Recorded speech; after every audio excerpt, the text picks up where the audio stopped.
So I get a lot of questions from like novice candle makers like myself who have asked how do I get a smooth top with my candles. And first and foremost, I'm gonna go to these. So these are already sort of kind of smooth out.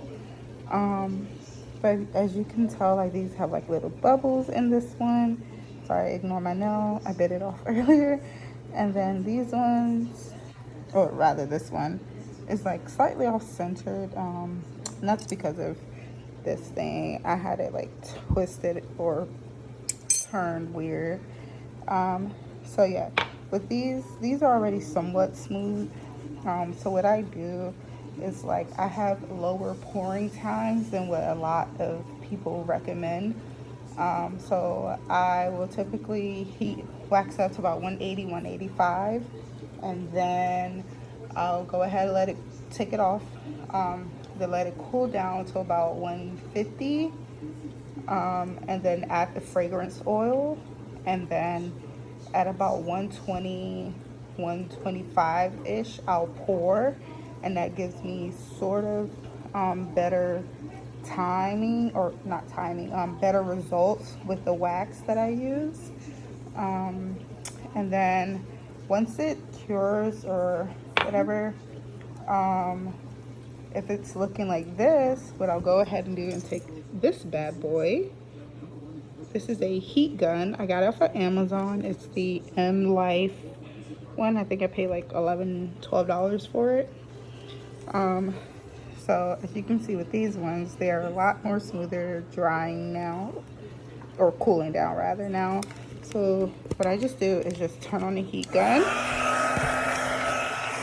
and I basically go in a circle around the candle.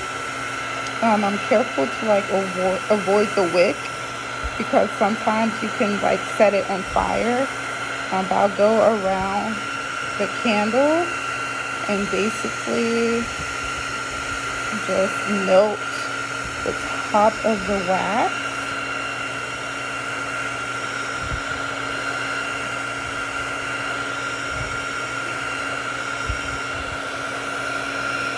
And you want to make sure that you do try to be as even as possible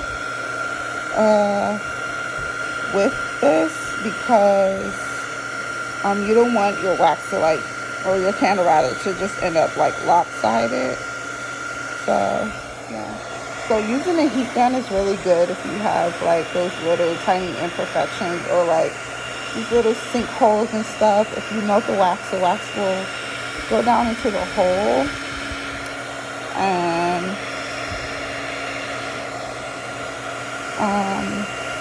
fill it up basically.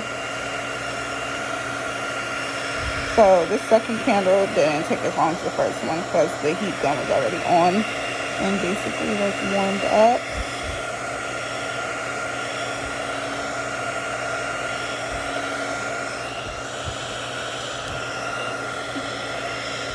So I just want to make sure I get every little nook and cranny of this layer.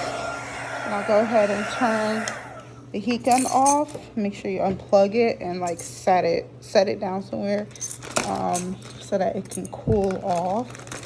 And yeah, that's basically it. Once it cools down, it should look something like this.